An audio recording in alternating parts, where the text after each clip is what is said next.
यो people, good morning, good evening, good afternoon. जो video देख रहा हूं सबके लिए, कैसे हैं सब लोग बेटा? ओके, एक बार फिर से स्वागत है आप सबका हमारे नए लेक्चर में। आज की क्लास के अंदर हम लोग जो है वो डिस्कस करेंगे हमारे पेपर नंबर 1 के 20 क्वेश्चन को। ओके, इसका पीडीएफ मैंने मॉर्निंग में अपने टेलीग्राम के ऊपर टेलीग्राम ग्रुप में डाल दिया था, तो आई होप आपने उसको कर लिया होगा। तो अब आप मैच कीजिएगा और फिर कमेंट करके बताइएगा कि आपके कितने क्वेश्चन ठीक बैठे हैं। ओके, और प्लीज कमेंट किया करो यार, आप लोग देखते हो उसको मैचिंग करते हो, तो प्लीज कमेंट करके जरूर बताएगा। अगर कम क्वेश्चन भी आपके ठीक हुए हैं तो प्लीज उसको भी आप जो है वो शेयर करें, उसमें भी आपका फायदा है बेसिकली। क्योंकि देखो, जब आप शेयर करोगे तो और लोगों के भी जो है वो व्यूज आते हैं, तो वहां पे आप अपने आप को देख सकते हो कि आप कहां पे स्टैंड करते हो। और इसमें कोई बेइज्जती नहीं है क्योंकि अभी कोई पेपर नहीं हो रहा है, ठीक है ना। तो अपने आप को इंप्रूव करना है। ओके, तो आप कम से कम ये क्वेश्चन मान लो अगर आपके गलत हुए, इनमें से जैसे मान लो 20 में से अगर आपके 5 सही हुए, 10 सही हुए, 15 सही हुए, तो कम से कम ये तो हो गया ना कि अब फ्यूचर में अगर इनमें से कोई क्वेश्चन आ गया तो वो आपका गलत नहीं होगा। ओके, और कुछ नए कॉन्सेप्ट सीखने को मिल जाते हैं आपको। तो आप नंबर जो है आपके वो जरूर शेयर किया करो। ओके जी सर, चलो शुरुआत करते हैं। सबसे पहला क्वेश्चन जो था हमारा वो था अपने इंडियन लॉजिक से। सिंपल सा क्वेश्चन था, मैच द फॉलोइंग का।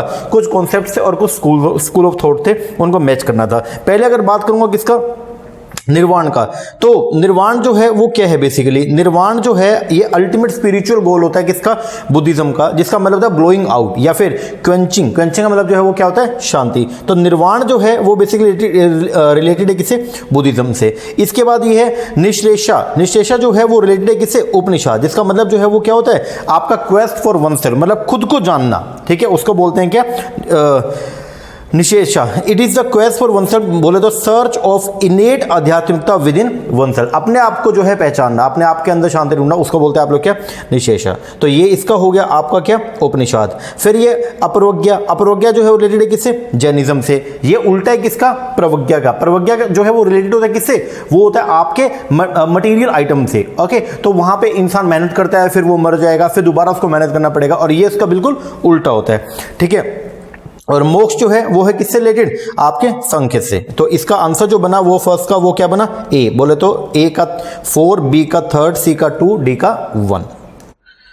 आगे जी next, a sum of money earning compound interest annually. एक सम ऑफ मनी था, ठीक है, मान लीजिए कोई भी अमाउंट, 100 रुपए, 10 रुपए, 5 रुपए, वट एवर कोई भी, अगर उसको मैं क्या करूंगा, वो कमाएगा कंपाउंड एनुअली, मतलब अगर उसके ऊपर कंपाउंड इंटरेस्ट हम कमाएं, ठीक है, डबल इटसेल्फ इन 4 ईयर, मतलब वो अमाउंट जो है वो क्या हो जाएगा? 4 साल के अंदर डबल हो जाएगा। तो आपको बताना what is the rate of interest, कि उसका रेट ऑफ इंटरेस्ट जो है वो क्या रहेगा। तो इसका मतलब ये हो गया, मान लो अगर प्रिंसिपल आज के डेट में जो है वो कितना? 100 रुपए है, ठीक है, टाइम पीरियड जो है वो कितना है? 4 साल, अमाउंट कितना हो जाएगा? 2। मतलब आज अगर मैं 1 रुपए लगाऊंगा तो 4 साल के बाद वो अमाउंट कितना हो जाएगा? 2 हो जाएगा। तो मतलब इस दौरान मैं कितना इंटरेस्ट कमाया? 1 से 2 हो गया, तो मैंने 1 रुपया जो है वो क्या कमा लिया? इंटरेस्ट कमा लिया। ये 1 रुपया मेरा कंपाउंड इंटरेस्ट हो गया। हाँ जी सर, ये 1 रुपया आपका कंपाउंड इंटरेस्ट हो गया। अब उसके बाद बस अपने पास सब कुछ आइटम तो आ ही गया। अब सीधा फॉर्मूला में क्या कर दो? पुट कर दो। कंपाउंड इंटरेस्ट का फॉर्मूला होता है principal into 1 plus r upon 100 की पावर n माइनस में प्रिंसिपल। तो ये मैंने इसमें लगा दिया। कंपाउंड इंटरेस्ट 1 था, प्रिंसिपल मेरे पास में था, बोलो प्रिंसिपल कितना? 1 प्लस r निकालना है कि पावर 4 माइनस में 1। इसका कंप्यूट करोगे, यहाँ पे ये पावर है, तो यहाँ पे आके जो है इस तरह 1/4 हो जाएगा। तो 2 की पावर 1/4 जो है वो होता है 1.189 या फिर 1.19 भी बोलते हैं इसको, ठीक है, आप उसको अप्रोक्सीमेट करके, और यहाँ पे इसको सोल्व करेंगे तो आंसर आएगा 18.9% अप्रोक्स टू 19। तो इसका आंसर जो बना वो कितना बना आपका? 19%। तो बी का जो है, सेकंड का जो है वो क्या है? B. Third question, what is the next term? ये आपका जो है नंबर सीरीज का क्वेश्चन आया, तो यहां पे दे रखा है 4, 12, 28, 52। अगली टर्म बतानी है। तो 4 जो है इसका क्या? 1 की पावर 1 स्क्वायर प्लस में 3, उसका 1 छोड़ दो, 2 छोड़ के फिर 3 का स्क्वायर प्लस में 3 कितना? 12, फिर 1 छोड़ दो, फिर 5 का स्क्वायर प्लस में 3 28, फिर 1 छोड़ दो, फिर 7 का स्क्वायर प्लस में 3 52, और फिर 1 छोड़ दो, 7 के बाद 8 छोड़ के फिर 9 का स्क्वायर प्लस में 3 9 में 81 प्लस में 3 कितना? 84। तो आंसर जो आएगा वो क्या? बी। इसके बाद नेक्स्ट, अब ये सिंपल सा क्वेश्चन था, ये ना बेसिकली जनरल अंडरस्टैंडिंग का क्वेश्चन आया, ठीक है, 2 क्वेश्चन, 4th भी और 5th भी, दोनों समझना पहले क्वेश्चन को। 2 स्टेटमेंट दिया और उसके बेस पर बताना है कि करेक्ट आंसर क्या होगा। ओके, स्टेटमेंट नंबर 1 जो है वो क्या बोलता है? When I look deep into my self, जब कभी भी हम अपने अंदर झांकते हैं, आई ऑलवेज स्टम्बल, तो हम हमेशा जो है वो रुक जाते हैं। विद वन परसेप्शन और another I can never catch my self, हम जो है अपने आप को कभी समझ ही नहीं पाते। बिल्कुल सही बात है। देखिए इसके अंदर क्या होता है कि खुद को समझना इंसान जो है अपने आप, अगर आप डेप्थ के अंदर जाओगे तो आप खुद को भी नहीं समझ पाओगे कि आप एक्चुअल में क्या चाहते हो या फिर आप क्या हो। ओके, तो ये स्टेटमेंट बिल्कुल क्या है, करेक्ट है। दूसरी स्टेटमेंट बोलती है self is the logical presumption of all knowledge. Self मतलब खुद को जानना सबसे जो है वो सबसे क्या है, लॉजिकल प्रिजम्पशन है सभी नॉलेज का, क्योंकि ऐसा बोलते हैं ना कि अगर खुद को जान लिया तो सब कुछ जान लिया, ठीक है। Therefore the concept like substance and the person can not be apply to it. तो बताइए क्या है, दोनों की दोनों स्टेटमेंट जो है वो क्या है, करेक्ट है, क्योंकि यहां पे सेल्फ की बात की जा रही है। बोलता है self is the logical presumption presupposition of all the knowledge. तो यहां पे ना एक ग्रीक मैक्सिम है, ग्रीक रूल है, ग्रीक प्रिंसिपल है, उसको बोलते हैं नो थाई सेल्फ, जिसका मतलब that is to know yourself is to know the world. खुद को जान लिया तो मतलब संसार को जान लिया, ठीक है। तो दोनों की दोनों बातें यहां पे जो है वो क्या है, करेक्ट है। तो आंसर जो आएगा क्या, both statement 1 and 2 are correct. चलो जी आगे, next given below the statement, दो स्टेटमेंट दे रखी है। पहली स्टेटमेंट है all knowledge is a recollection. जितने भी नॉलेज होती है वो सब क्या होता है, रिकलेक्शन होता है फैक्ट्स का। बिल्कुल सही बात है, हमने पढ़ा भी है, नॉलेज जो है वो बेसिकली रिकलेक्शन होता है किसका, फैक्ट्स का। It is to on a certain account, बिल्कुल सही है। स्टेटमेंट 2 बोलते हैं ऑल मैन बाय नेचर, जितने भी मैन है बाय नेचर जो है डिजायर अंडरस्टैंडिंग, वो सभी जो है वो क्या चाहते हैं, अंडरस्टैंडिंग चाहते हैं। बिल्कुल सही बात है, चीजों को समझना चाहते हैं ना, जी सर। तो ये भी जो स्टेटमेंट है वो क्या है, सही है। और बेटर अंडरस्टैंडिंग मैंने कुछ लिखा भी है, it is achieve through effective communication. Effective communication के थ्रू आप बेटर अंडरस्टैंडिंग को अचीव कर सकते हो। तो दोनों के दोनों स्टेटमेंट यहां पे जो है वो क्या है, करेक्ट। आंसर जो बनेगा वो क्या बनेगा, ए। नेक्स्ट आपको डीआई का क्वेश्चन दिया, और डीआई जो है वो यहां पे ये है डिसीज और हॉस्पिटल, यहां पे जो है डेटा दिया हुआ है। नीचे तो आपको ये डिसीज दे रखी है, heart attack, blood sugar, blood pressure और किडनी प्रॉब्लम। और यहां पे आपको तीन जो है वो क्या दे रखे हैं, हॉस्पिटल, हॉस्पिटल ए, हॉस्पिटल बी, हॉस्पिटल सी, ठीक है। इनके अंदर जो है हॉस्पिटल ए के अंदर जो है वो बीमार कौन कौन से मरीज जो है उनका डेटा है बी में और सी के अंदर। इनके बेस पर आपको 5 क्वेश्चन जो है उनको क्या करना, सोल्व करना। सबसे पहला, what is the average number of patient for the least reported disease. जो लीस्ट रिपोर्टेड डिसीज है मतलब जिसके सबसे कम पेशेंट है उनका एवरेज बताओ। तो यहां पे कितने डिसीज है टोटल मिला के, 4। इन 4 का टोटल निकाल लो। हार्ट अटैक का टोटल निकल के आया कितना, 920। ब्लड शुगर का 3950, ब्लड प्रेशर का 4200 और किडनी वालों का 1260। तो इनमें सबसे कम जो है वो कौन सी है, 920 है। हाँ जी, अब ये 920 कितने हॉस्पिटल्स की है, 3 हॉस्पिटल की। इनका अगर एवरेज निकालूं तो क्या निकलेगा, 920 अपॉन में 3 बोले तो 306.6 बोले तो डी। ओके जी sir. Next question, what is the percentage increase in the total number of patient from the hospital A to C. A से सी में, ए के जो यहां पे बोलता परसेंटेज इंक्रीज बताओ भाई, ए के मुकाबले में सी में जो है वो कितने पेशेंट फालतू है। तो पहली बात तो ये, अगर मैं इसको देखता हूं, हॉस्पिटल ए के अंदर जो है वो कितने 1880, ठीक है। हॉस्पिटल सी में कितने 50-40। तो नेचुरल बात है सी के अंदर ज्यादा है। अब कितने ज्यादा है वो निकालना पड़ेगा। तो 50-40 माइनस में 1880 कितना हो गया, 3160। अब ये बताओ ये इसके मुकाबले में कितने ज्यादा है, मतलब ए के मुकाबले में हॉस्पिटल सी के पेशेंट कितने ज्यादा है। तो मेरे को ये पता है, एग्जैक्ट अमाउंट पता है 3160 है, ठीक है। 3160 ज्यादा, बट परसेंटेज फॉर्म में अगर मैं निकालूंगा तो कैसे होगा, 3160 अपॉन में ए वाले, ये ऊपर आ गया डिफरेंस, जो भी निकालना हमेशा ऊपर आएगा, नीचे आएगा किसके मुकाबले में, ए के मुकाबले में, इंटू 100 तो आएगा 168.96%। तो आंसर जो आएगा इसका वो क्या, बी। आगे, what is the percentage of number of patient reporting for blood sugar. आपको परसेंटेज बतानी है number of patient reporting for blood sugar compare to the total patient in all 3 hospital. Blood sugar के जो पेशेंट है तीनों hospital के वो देख लो, वो टोटल पेशेंट के कितने हैं, तीनों हॉस्पिटल का ब्लड शुगर के पेशेंट अपॉन में total number of patient of all hospital. तो तीनों के मैंने ये निकाल लिया, ये ब्लड शुगर वाले ए के, बी के, सी के, और ये टोटल ले लिए किसके, ए के, बी के, सी के। तो एक बार देख लो, ब्लड शुगर वाले जो थे वो कितने थे, ब्लड शुगर वाले थे 3950, और जो टोटल बैठता है वो कितना 10330। ले लो 3950 अपॉन में 10330, आंसर आएगा 38.24 बोले तो बी। चलो जी आगे, what is the percentage increase in the number of patient reporting heart attack from hospital A to hospital C. Heart attack के जो पेशेंट है ए के अंदर थे 320 और सी में थे 360। तो बोलते बताओ कितने परसेंटेज इंक्रीज हुआ, 320 से 360, 40 बढ़े किस पे बढ़े, 320 पे। आंसर आएगा 12.5% बोले तो ए।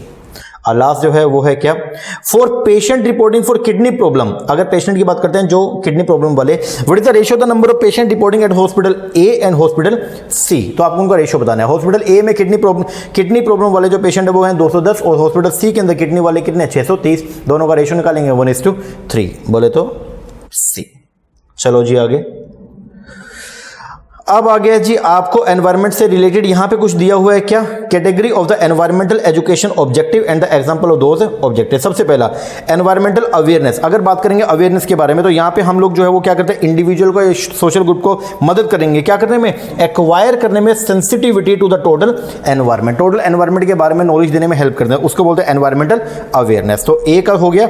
थर्ड एनवायरमेंटल नॉलेज देना, नॉलेज जो है वो क्या है, टू हेल्प सोशल ग्रुप और individual gain A variety of experience देना उनको in the environment and it's associated problem, associated problem के बारे में उनको बताना, ठीक है, ये नॉलेज हो गया।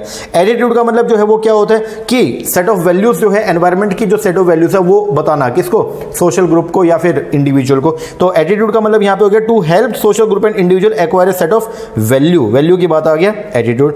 एंड जो एनवायरमेंटल स्किल है वो क्या होती है, जो कोई प्रॉब्लम है, प्रॉब्लम को सोल्व करने का जो आपके अंदर जो पावर है या प्रॉब्लम सोल्व करने की जो टेक्निक आपको आती है उसको बोलते हैं हम लोग क्या, environmental skill. Environmental skill to help the social group individual identify करो और सोल्व करो एनवायरमेंटल प्रॉब्लम। तो यहां पे इसका जो 11th का जो आंसर बनता है वो क्या है आपका, डी, थोड़ा ध्यान रखिएगा, ऑप्शन इज डी।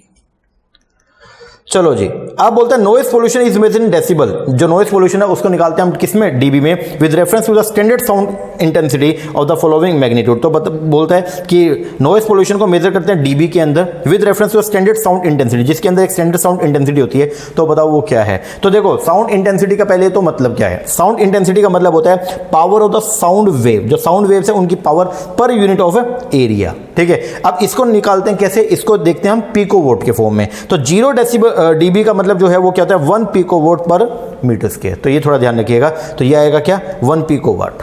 चलो जी आगे 13th, इन विच ईयर, किस साल के अंदर यूनियन गवर्नमेंट डिसाइड किया कि जितने भी केसेस है related to allocation of the grant in aid from the public fund to the central university and other university and the institution of the higher learning must be refer to the UGC. किस साल के अंदर ये decide किया था कि जो भी एड वाला जो सिस्टम है, मतलब जो सब्सिडी वाला सिस्टम है यूनिवर्सिटीज को, चाहे सेंट्रल यूनिवर्सिटी है, चाहे स्टेट यूनिवर्सिटी है या इंस्टीट्यूशन ऑफ हायर लर्निंग, ठीक है, इन इंस्टीट्यूशंस को जो सहायता देनी है या एड देनी है, सब्सिडी जो प्रोवाइड करनी है वो यूजीसी देगा। तो वो डिसाइड किया था 1952 के अंदर। तो थोड़ा ध्यान रखिएगा 1952 के अंदर, हालांकि जब हमने यूजीसी का पढ़ा था हायर एजुकेशन में तो वहां पे मैंने बताया भी था। तो 52 के अंदर ये ध्यान रखिएगा, 52 के अंदर ये डिसाइड किया गया कि ये सब तामझाम जो है वो कौन संभालेगा, यूजीसी संभालेगा। फिर 56 के अंदर वो उसको स्टैट्यूटरी बॉडी बना दिया था 1956 में।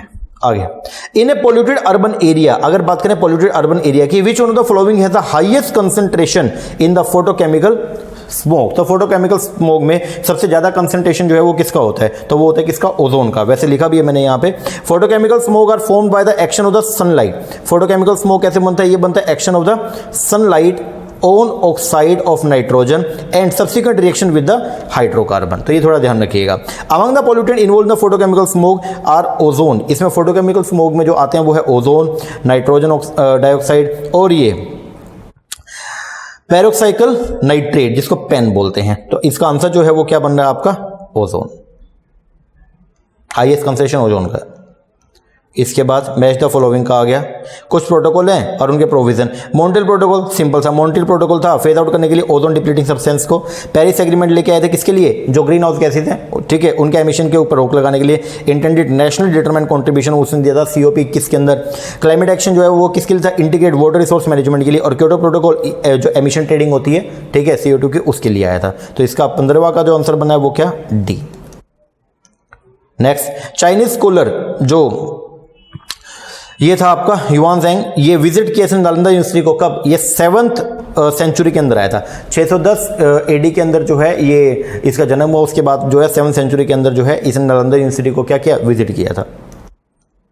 आगे, using a website to pour out one grievance, अपनी जो समस्या है उसको वेबसाइट के माध्यम से जो है वो क्या करना, बताना, उसको क्या बोलते हैं, उसको बोलते हैं साइबर वेंटिंग। जिसके अंदर हम क्या करते हैं, ये जो बैड माउथिंग होती है आजकल, ये सिस्टम चल गया कि किसी वेबसाइट के ऊपर जो है अपने एम्प्लॉयर की या अपने कोई साथ में आपके कोई एम्प्लॉय काम कर रहा है या आपका जो कलीग है उसके बारे में कुछ गलत बातें वेबसाइट्स के ऊपर डाल देते हैं आजकल। तो वो सिस्टम चल रहा है, ठीक है, इसको बोलते हैं क्या, साइबर वेंटिंग। तो cyber venting is a act, ये एक तरीका है क्या करना, बैड माउथिंग करना about one employer, senior executive या कलीग के बारे में। तो वेंटिंग का मतलब क्या? Venting your anger by electronic means, अपने गुस्से को जो है वो इलेक्ट्रॉनिक माध्यम के थ्रू क्या करना, निकालना, उसको बोलते हैं हम लोग क्या, वेंटिंग। तो यहाँ पे जो है वो क्या, यूजिंग ए वेबसाइट, एक वेबसाइट को आपने जो है वो क्या किया, जब आप वेबसाइट के माध्यम से आप लोग क्या कर रहे हो, अपनी ग्रीवेंस को, अपनी समस्या को जो है बताना, उसको बोलते हैं साइबर वेंटिंग।